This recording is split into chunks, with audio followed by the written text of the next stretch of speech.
이 시간에 처음 사랑이라는 제목으로 함께 말씀을 나누도록 하겠습니다. 하나님이 이 세상을 향한 자신의 마음을 한 단어로 표현한다면 그 단어는 사랑입니다. 하나님이 이 세상을 사랑하사 하나님께 세상을 이처럼 이제 사랑하사 표현하시죠. 하나님께서 이 세상을 살아가는 우리들을 향한 자신의 마음을 또한 표현한다면 그 단어는 사랑입니다. 자신의 아들 독생자 예수 그리스도를 죽기까지 우리를 사랑하셨기 때문입니다. 아무리 이 세상이 악하고 또한 가난과 기근, 빈부의 격차, 전쟁과 재해, 재난, 공포와 두려움이 많다 할지라도 강한 권력 앞에 힘이 약한 약자들이 눌리고 살인과 폭행이 만무하더라도 그러나 그럼에도 불구하고 하나님은 이 세상을 향한 자신의 마음은 사랑입니다. 하나님이 이 세상을 너무 사랑하니까 사랑하는 만큼이나 그가 겪은 고통은 컸습니다. 좀 덜 사랑하고 좀 외면하면 좀 덜 아팠을 텐데 말이죠. 한번 연애를 하고 또는 결혼을 하다 실패를 하게 되면 다시 시도하기를 머뭇거립니다. 왜 그럴까요? 사랑에 대한 실패감 때문입니다. 또다시 상처받을까봐, 내가 사랑했는데 오히려 그 사랑 때문에 내가 아플까봐. 사랑은 원래 아픕니다. C.S. 루이스가 쓴 4가지 사랑이라는 책에 이런 글이 있습니다. 사랑한다는 것은 상처받을 수 있는 위험에 자신을 노출시키는 행위입니다. 무엇이든지 사랑해보세요. 마음은 분명 아픔을 느낄 것이며 어쩌면 부서져 버릴 수도 있습니다. 마음을 아무 손상 없이 고스란히 지키고 싶다면 누구에게도 마음을 열어서는 안 됩니다. 사랑하면 아픕니다. 그런데 그런 아픔을 겪기 싫다 하여 사랑을 주지 않는다면 어떻게 될까요? 사랑이 없는 가정에서 산다면 얼마나 끔찍할까요? 만약 제가 그런 일은 없을 것입니다. 제 아내는 저 하나만 바라보고 인천에서 동탄으로 넘어왔습니다. 이 동탄에 아는 사람이 없어요. 사실 갈 곳도 없습니다. 집, 교회, 집, 교회. 인천을 가다 보면은 영동고속도 이런 말이 써 있어요. 인천, 모든 길은 인천으로 통한다. 인천은 어디든지 갈 수 있습니다. 동탄, 어디로 통할까요? 그러나 이 동탄은 뚜벅이로 다니기에는 동탄이 너무나도 큽니다. 커요.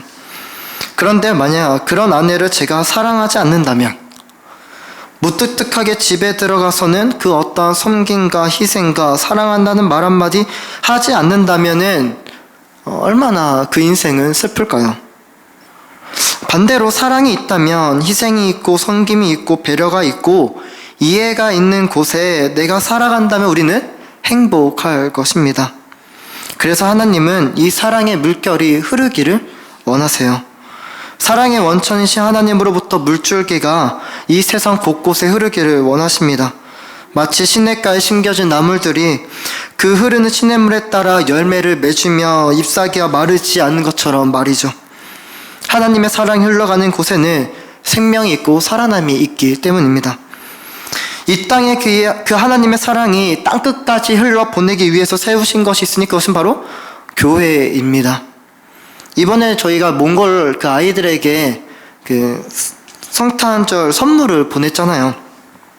며칠 전에 선교사님께 연락 왔습니다. 이것을 하기 전에 성탄절 때 이웃 어린이를 초청하고 싶은데 그 아이들에게 줄 수 있는 작은 선물 주머니 50에서 70개 좀 보내달라는 것입니다. 그 담임 목사님과 대화 속에 그럼 이번에 기프트 상자를 보내주자. 그 기프트 상자에 수면 양말, 비스켓, 사탕, 마스크, 핫팩, 털모자. 제가 이제 선교사님께 여쭤봤어요. 선교사님 또 필요한 것, 아이들이 좋아할 만한 것이 무엇이 있을까요? 선교사님의 대답은 매우 간단했습니다. 어떤 것이든 괜찮아요. 사랑이 가득하면 됩니다. 그렇죠. 거기는 영하 40도라 합니다. 영하 40도 그 추운 날씨 속에서 가난하게 살아가는 그 아이들에게 필요한 것은 사랑입니다. 나를 생각해주는 사람이 있구나. 나에게 이런 선물을 해준 사람들이 있구나. 우리가 그 상자를 총 87개를 만들었어요. 그 상자는 하나님의 사랑의 상자입니다. 하나님의 사랑을 경험하며 영하 40도에서 살아갈 수가 있습니다. 하나님은 이처럼 교회를 세우시고 교회를 통해서 땅끝까지 하나님의 사랑이 흘러가기를 원하십니다. 그래서 하나님은 결코 교회가 흔들리게 그냥 두지 않아요. 교회가 흔들리면 세상에 줄 수 있는 사랑이 막히게 됩니다. 하나님께서는 끊임없이 교회를 그래서 붙들고 계십니다.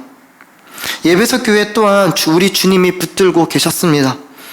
당시에 로마 정부로부터 황제 숭배가 강요되고 교회는 핍박을 받고 있었어요. 우리 주님은 교회의 주인으로서 교회를 붙잡고 계신다고 말씀해주고 있습니다. 너희를 붙들고 있는 것은 바로 나다. 하나님이 이 교회를 붙들고 있다면 우리는 겁낼 것이 없습니다. 하나님이 나를 붙잡고 계신다면 우리 또한 겁낼 것이 없는 것이죠. 오른손에 있는 7별. 성경에서는 오른손을 매우 하나님의 능력의 손이라고 말을 해주고 있습니다.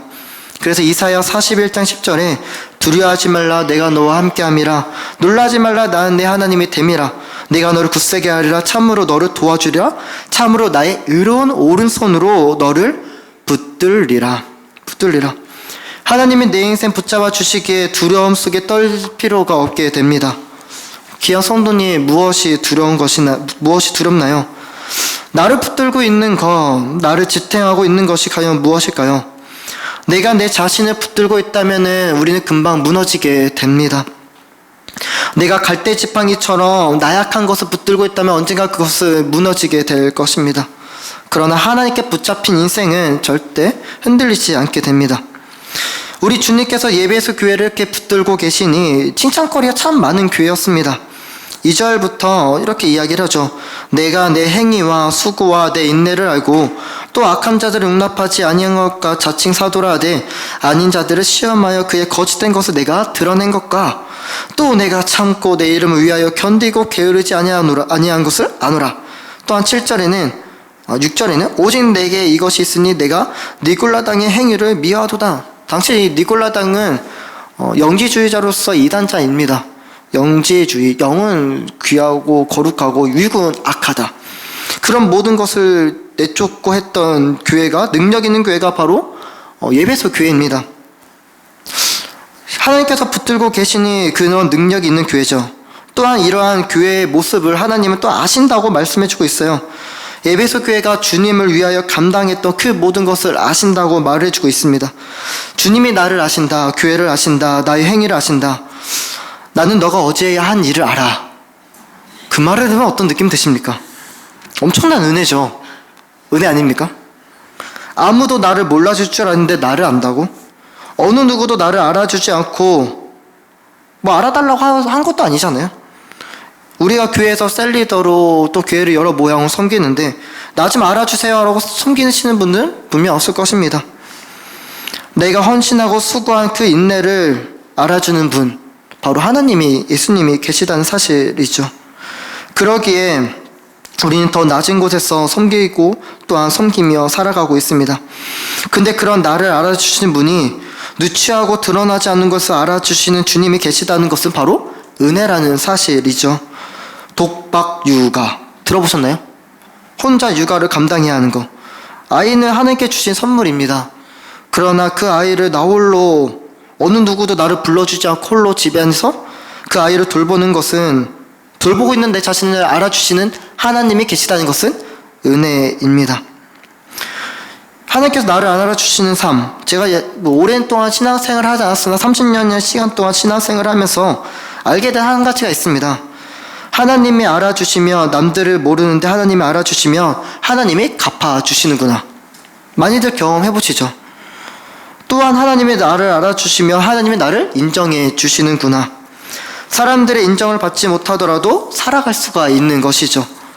여튼 하나님이 알아주시는데 중요한 것은 좋은 것만 알아주시는 것이 아니라 잘못된 나의 모습도 알아주신다는 사실입니다. 주님은 예배소 교회가 보여준 행위, 수고, 인내, 악한 이단을 미워하고 많은 칭찬을 받았으나 그러나 책망하십니다. 칭찬받을 만한 행위가 잘못된 죄를 덮거나 대체할 수는 없는 것 같습니다. 하나님께서 아무리 나를 칭찬하시고 내가 하나님께 칭찬받을 만한 여러 가지 많은 일을 했다고 해서 나의 잘못이 덮어지는 것은 결코 아닙니다.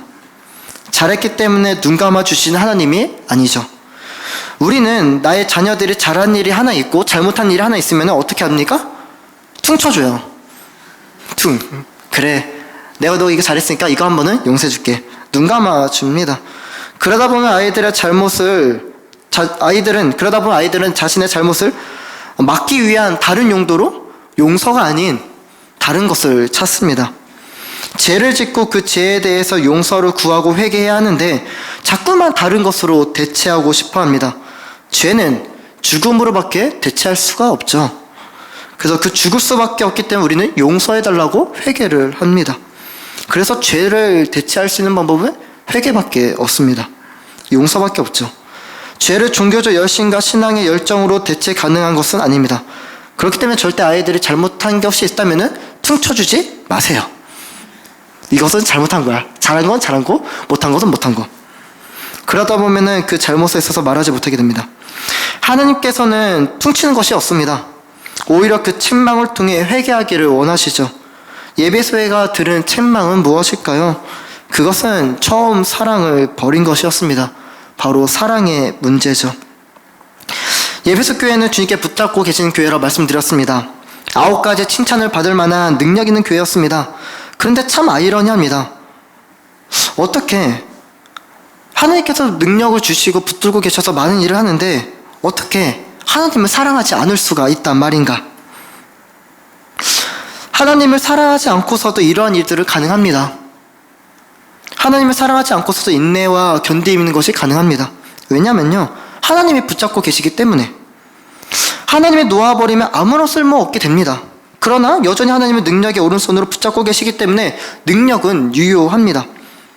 또한 하늘로부터 하나님의 사랑도 흘러갑니다. 그러나 하나님께 드리는 사랑이 없습니다. 너 나 사랑할래, 사랑해라. 강압적으로 사랑을 강요할 수는 없어요. 인내해라, 명령할 수 있죠. 너 좀 똑바로 해라, 좀만 참아라, 말할 수 있습니다. 그러나 사랑을 강요할 수는 없습니다. 너 좀 나 좀 사랑해라. 여러분, 그런 사랑 받고 싶은가요? 능력이 있으나 그들은 처음 그 사랑을 버립니다. 우리 주님 예배소 교회들이 버린 그 처음 사랑에 대해 이야기하십니다. 사랑에 처음이 있고 나중이 있을까요? 사랑은 언제나 현재 진행형입니다. 서로 막 싸우다가 여보, 나는 예전에 널 사랑했어. 그 말이 지금의 싸움에 용서를 받을 만한 위로가 될까요? 그래서 어쩌라고? 사랑은 언제나 현재 진행형이어야만 합니다. 내가 사랑을, 과거의 사랑을 되추어낸다면 내가 예전에 이렇게 사랑하지 않았냐? 그 말은 현재 사랑하고 있지 않다는 것을 의미합니다. 사랑은 따뜻해야죠. 식은 사랑, 식은 밥을 좋아하시나요? 따뜻하고 뜨끈뜨끈하여 이제 막 해준 그 사랑. 제가 요즘에 살이 찌고 있습니다. 잘 안 보이시죠? 좀 쪘어요. 2kg가 쪘습니다. 벌써. 아직 그러지 않으나 전 미래에 있을 일을 예상합니다. 나중에 자녀가 태어나면 저는 밀리겠죠. 분명 따뜻한 밥이 아니라 저는 찬밥을 먹게 될 줄 이미 마음으로 결단을 했습니다. 식으며 찬밥 신세 됩니다. 괜찮습니다. 괜찮아요. 예수님을 부인한 베드로를 찾아오시죠. 이렇게 질문하세요. 요한의 아들 시몬아, 네가 나를 사랑하느냐? 이것 현재 진행형이었습니다. 과거에 너 나 사랑했지. 과거에 너 나 믿고 물 위에 걸었지. 너 나 버리지 않겠다 그때 말했었지. 라는 과거의 사랑을 들춰내지 않습니다. 예수님이 듣고 싶었던 사랑은 현재 진행형의 사랑이었습니다. 과거의 사랑을 내가 말한다면 지금 현재 사랑은 충분하지 않기 때문입니다. 예배소 교회에는 현재 진행되고 있는 그 사랑이 없었죠. 하나님께 사랑을 드리지 않았습니다. 처음 가졌던 사랑이 지금 유지되고 있지 않았죠. 4절 말씀에 보면은 그러나 너를 책망할 것이 있나니 너의 처음 사랑을 버렸느니라. 이 말을 좀 더 쉽게 바꿔보면은 너가 가지고 있던 처음 사랑, 너가 가지고 있었던 그 처음 사랑, 너가 나를 향해서 가지고 있었던 그 사랑, 여기서 말하는 처음 사랑은 무엇을 의미할까요? 하나님과 나, 과연 누가 먼저 사랑을 했을까요? 한번 생각해 볼까요? 내가 먼저 하나님을 사랑했을까요? 하나님이 우리를 먼저 사랑했을까요? 당연히 하나님이 우리를 먼저 사랑하셨습니다. 참 재밌는 것은 하나님께 이 세상을 창조하실 때는 어떻게 창조하셨어요? 말씀으로, 또한 플러스 명령이었습니다. 빛 있어라, 궁창 있으라, 갈라, 쳐라, 딱딱딱딱 명령 가운데 이루어집니다. 그렇다면 마지막에 인간을 창조했을 때 어떻게 창조해야 될까요? 남자 있어라, 여자 있어라, 사람아 있을지어다. 이것이 더 매끄럽지 않을까요? 그러나 하나님은 이렇게 명령으로 우리를 인간 짓지 않으십니다. 매우 구절 하나하나를 설명하듯이 지으세요. 우리의 형상을 따라 우리의 모양대로 우리가 사람을 만들고, 여기서 말하는 그 우리라는 단어는 우리가 알고 있다시피 성부, 성자, 성령 그 삼위일체 하나님을 의미합니다. 우리라는 그 단어 속에서 삼위일체 하나님은 서로 관계성을 맺고 계셨어요. 그리고 그 영원한 그 관계성, 함께 있으면 행복한 그 감정을 인간에게도 투여하십니다. 왜죠? 인간과도 함께 관계하며 사랑을 원하셨기 때문에. 하나님은 우리를 만드시 이렇게 말씀하세요. 나는 너무나도 행복하다. 너를 보니 내가 너무나도 즐겁다, 기쁘다. 내가 아무리 주님을 사랑한다 할지라도 주님의 우리를 향한 사랑은 더 큽니다. 하나님께서는 우리를 보면 볼수록 사랑스러운 존재가 바로 우리라는 존재입니다. 그래서 하나님께 주신 것을 선하게 알게 하는 나무의 열매를 주셨어요. 선악과는 저주일까요? 아닙니다. 은혜입니다. 이것만 먹지 않으면 영원히 살 수 있는 은혜의 약속입니다. 영원히 살 수 있는 은혜죠. 선하게 알게 하면 나무의 열매를 먹지 말라. 먹는 날에 내가 반드시 죽으리라. 부정. 무엇을 의미할까요? 먹지만 말아줘. 너 살 수 있어. 나랑 함께. 만약에 아이가 갑자기 뛰어내리려고 해요. 어떻게 해요? 잡아야죠. 안 돼. 나는 너 잃고 싶지 않다는 거예요. 그러니까 절대로 안 된다는 것이죠. 왜요? 나보다 더 먼저 나를 사랑하고 계시기 때문입니다. 하나님께서 우리를 너무 많이 사랑했나요? 하나님은 우리에게 사랑으로 인한 행복이 아니에요. 오히려 슬픔을 겪게 됩니다. 아까 초두에 말씀드렸지만 사랑은 아픕니다.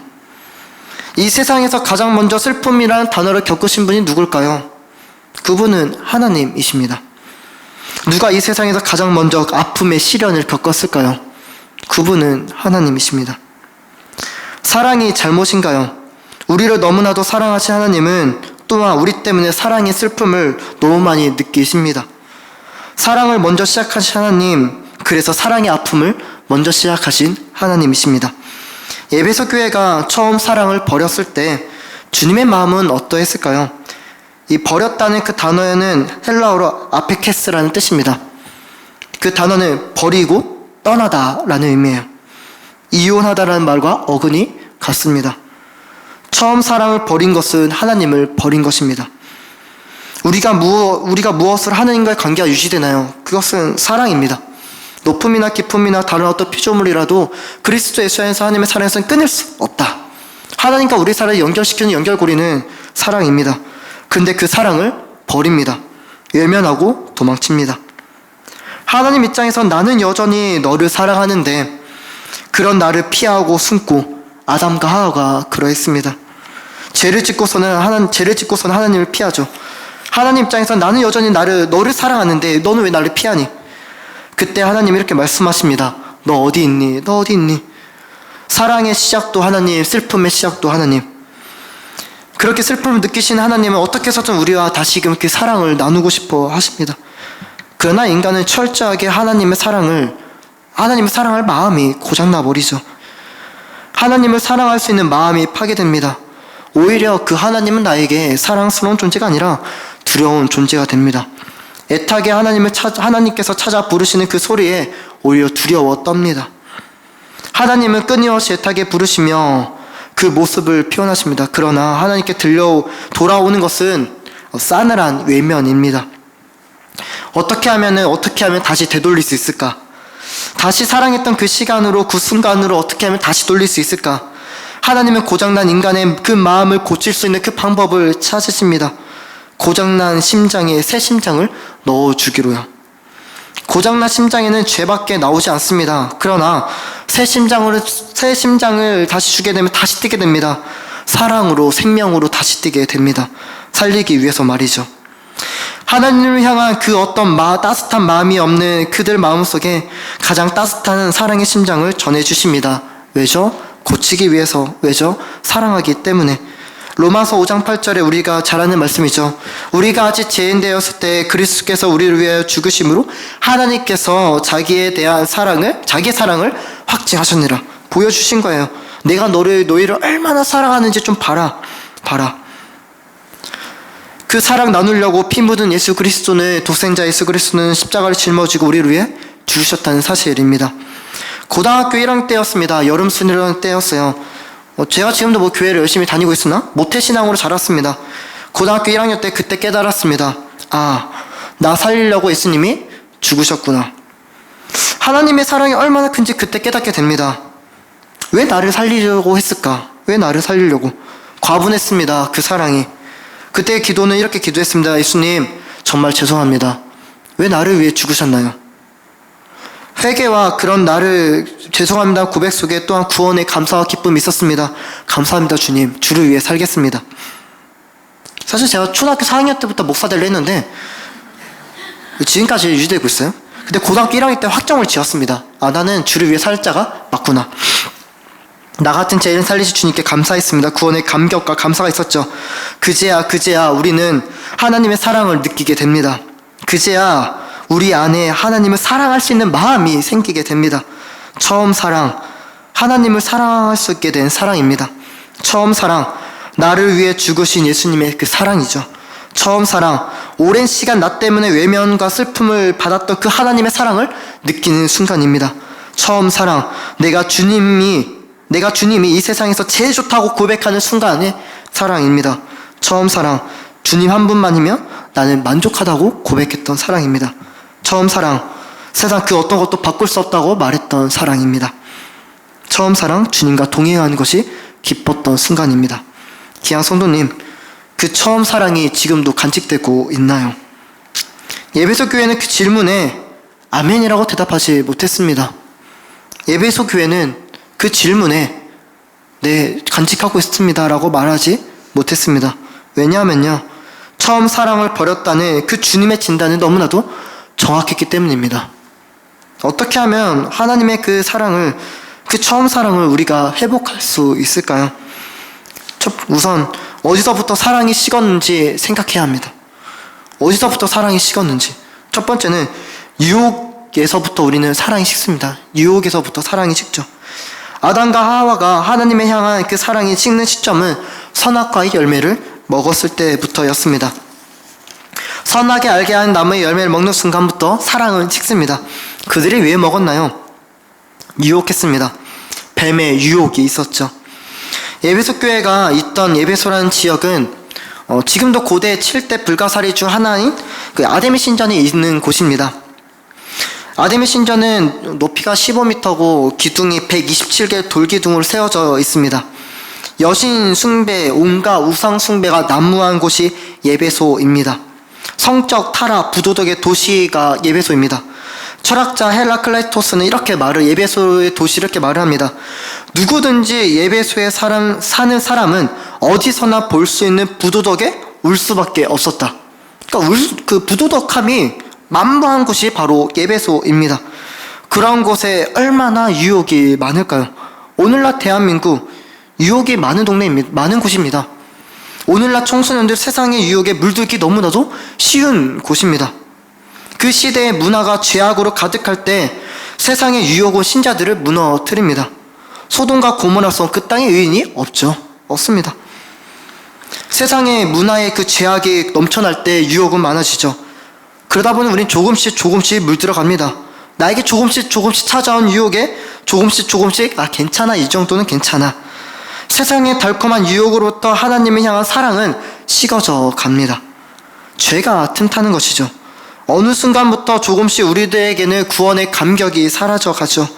마치 그것은 과거에 있었던 한 사건처럼 말하기 시작합니다. 우리가 구원받은 사건은 생생해야 합니다. 하지만 어느 순간부터 식어져 갑니다. 바울에게 있었던 이 다메섹에서 있었던 그 사건은 구원의 사건이었어요. 하지만 그는 자신의 이게 구원의 소식을 이야기할 때 과거라고 말하지 않고 현재라 말합니다. 왜죠? 언제나 그 구원의 감격은 생생했기 때문에. 하지만 우리는 내가 어디서 구원받았는지조차도 잊으며 살아갑니다. 왜죠? 죄에 대해 무감각해져 가고 있기 때문이죠. 알래스카에서 늑대 사냥법을 들어보셨나요? 날카로운 칼을 얼음에 박은 것이 아니라 날카로운 칼에 동물의 피를 바릅니다. 그리고 그 칼날을 하늘로 향하게 둡니다. 그 동물의 피를 맞고 찾아오는 늑대가 있습니다. 그 늑대는 달콤한 유혹에 피해 자신의 혓바닥을 한번 핥습니다. 그럼 맛있는 거예요. 좋은 거예요. 피가 나니까. 근데 점점 좀 더 한 번, 두 번, 세 번 핥습니다. 그 피가 자기 피인 줄도 알지 못한 채 말이죠. 감각이 둔감해집니다. 그러다 보면 결국 죽습니다. 유혹에 넘어가 감각에 무감각해져서 내가 구원받았다는 그 감격조차도 잊은 채 살아가는 자들을 향해 하나님이 이렇게 말씀하십니다. 너는 처음 사랑을 버렸다. 버렸죠. 버렸습니다. 확실히 버렸습니다. 유혹에 넘어가면서 버립니다. 그 책망은, 분노의 책망은 하나님이 책망하신다 했지만 그 책망은 안타까움과 슬픔과 외면당한 자의 책망입니다. 유혹으로부터 우리의 사랑은 식습니다. 둘째, 내가 주인 되려고 할 때 사랑은 식어져 버립니다. 아담과 하하가 왜 선악과를 먹었을까요? 하나님처럼 되려고. 간단했습니다. 내가 주인 되고 싶어서. 우리는 하나님보다 더 높은 자리를 원합니다. 특별히 기도할 때 이런 모습을 보게 됩니다. 하나님께 기도할 때 요청하기보다 명령합니다. 이렇게 하셔야 되는 거 아닙니까? 구원의 감격 말고 다른 것에 더 감격할 때 우리는 구원은 식어져 버립니다. 구원의 감격이 클까요? 아니면 기도의 응답이 클까요? 하나님이 나를 구원했다는 구원의 감격이 클까요? 아니면 하나님이 나에게 50평짜리 집을 주셨다는 감격이 더 클까요? 하나님이 나를 구원했다는 감격이 클까요? 아니면 돈 많은 곳으로 이직해줬다는 소식이 클까요? 하나님이 나를 지옥불에서 저 하늘나라로 옮겼다는 감격이 클까요? 아니면은 내가 원하는 바를 얻었다는 그 감격이 클까요? 그 어떤 것도 하나님의 구원의 감격 그 이상이 될 수는 없습니다. 그런데 우리는 구원의 감격은 어느 순간 뒤로 밀려나게 됩니다. 때로는 늦어지는 기도의 응답에 잘 풀리지 않는 나의 상황에 환경 속에서 사랑은 식어져 갑니다. 우리는 하나님의 사랑을 나의 기도의 응답에서 찾죠. 우리는 하나님의 사랑을 교회에 오면 평안함에 찾습니다. 매우 중요한 거예요. 그러나 때로는 내 마음이 평안치 않으면은 하나님께 불평합니다. 왜 내 마음이 평안하게 은혜를 주지 않습니까? 우리는 배신감이 든다고 표현을 합니다. 교회 와도 아무런 감정의 변화가 생기지 않을 때 우리 또한 배신의 감정을 표현합니다. 어떻게 하나님이 나에게 이것밖에 해주지 않을 수 있습니까? 하나님 예전에 안 그랬는데 하나님 당신이 변했네요. 오히려 하나님께 변했다고 말을 합니다. 내가 주의할 때 우리들의 사랑은 식어져 버립니다. 내가 확 눌러야지. 내가 확 잡아야지. 내가 우선권을 가져야지. 사랑은 식어져 갑니다. 구원은 하나님의 주인됨을 인정하는 것이죠. 하나님은 우리에게 구원을 주셨는데 우리는 그 하나 허락하지 않으시는 하나님을 향해 하나님 너무하십니다. 왜 내 인생에 선악과를 주셔서 이렇게 고통스럽게 하십니까? 귀한 성도님, 어디서부터 구원의 감격은 사라져고 있나요? 나의 처음 사랑 잊게 된 것은 언제부터일까요? 구원은 하나님의 나의 삶의 주인 되심으로부터 고백으로부터 시작됩니다. 제가 이번에 결혼을 준비하면서 하나님의 은혜가 참 많았습니다. 저 정말 컸어요. 모든 예물, 예단 다 받았습니다. 나중에 제가 초대하도록 할게요. 이것은 누가 주셨고 이건 누가 주셨고 다 줬어요. 다 주셨어요. 제가 하루는 이렇게 기도했습니다. 하나님 왜 이렇게 잘해주십니까 저에게? 너무 주시니까 왜 이렇게 잘해주세요 불안하게. 근데 하나님이 깨닫게 하신 바가 있었습니다. 그것은 내가 주는 것에 만족하라는 것이 아니라 내가 너의 가정의 주인이다. 너의 가정의 주인이다. 하나님의 주인 되면 저에게 감격이었습니다. 아무리 많은 것을 받았더라도 하나님 내 삶의 주인이라는 그 단어 그 음성이 저에게는 능력이 됩니다. 아, 앞으로 내가 살더라도 흔들리지 않겠구나.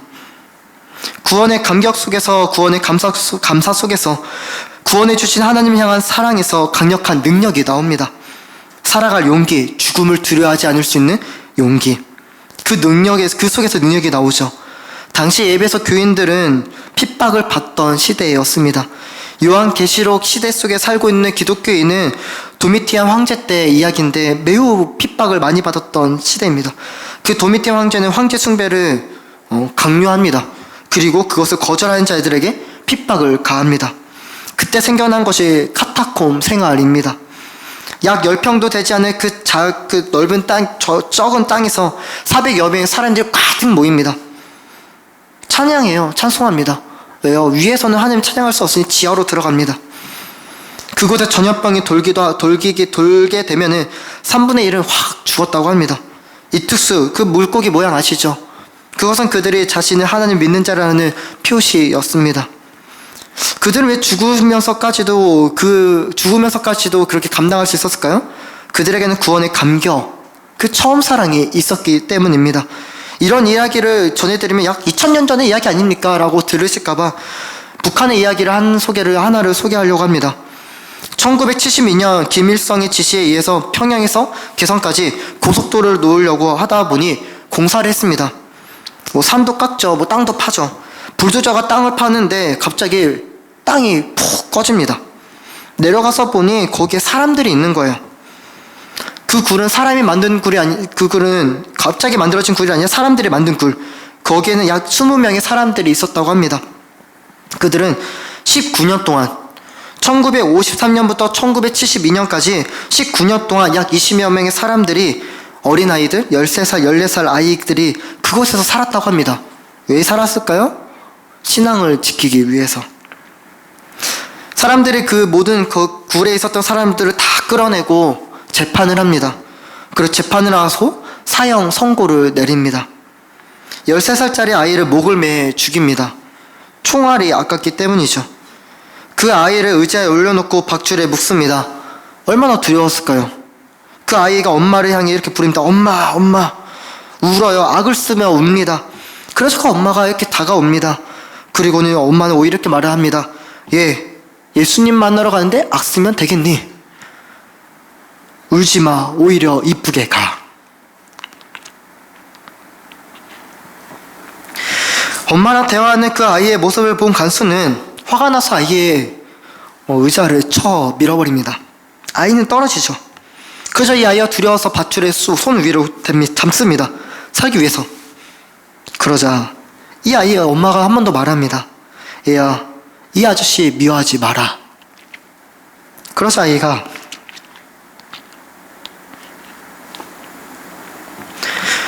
자신의 손을 뒤로 깍지를 끼고 죽음을 맞이합니다. 두 번째, 그 다음에 그의 형이 나옵니다.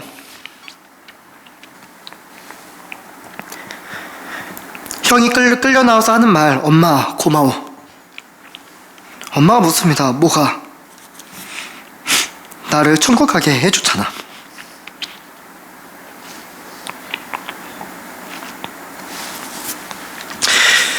엄마가 그 하는 말, 조금 후에 보자 아들아. 그 아이는 자기의 목을 메고 있는 그 아저씨랑 이렇게 말합니다. 아저씨는 내 동생을 죽이고 나를 죽이고 곧 있으면 엄마를 죽일 텐데 그럼에도 불구하고 아저씨를 사랑하는 분이 계세요. 그분 바로 예수님이십니다. 세 번째 끌려 나온 사람이 있습니다. 그는 발가벗은 채로 옷을 다 벗고 아스팔트에 눕습니다. 그리고 그는 목사님이었죠. 죄송합니다. 발끝에서부터 불도저로 밀어버립니다. 그 목사님 입에서 나오는 찬송의 소리는 내 구주 예수를 더욱 사랑, 더욱 사랑.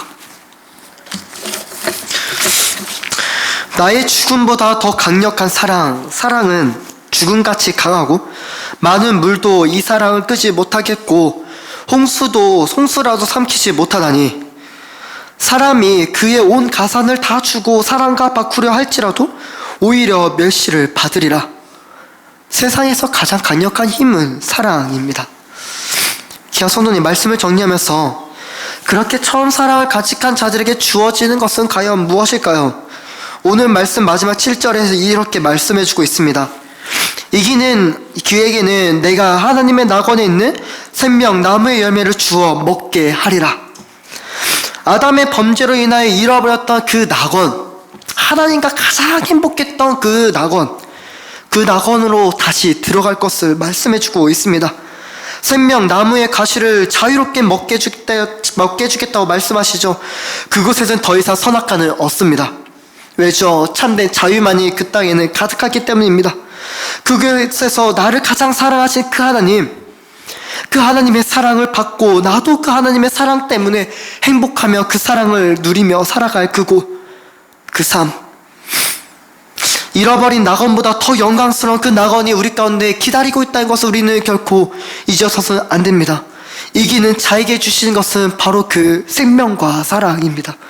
언제나 하나님을 사랑하실 그 구원의 감격 속에, 감동 속에 용기 내어 살아갈 때 내가 죽음을 두려워하지 않는다면 내가 무엇을 두려워하겠습니까?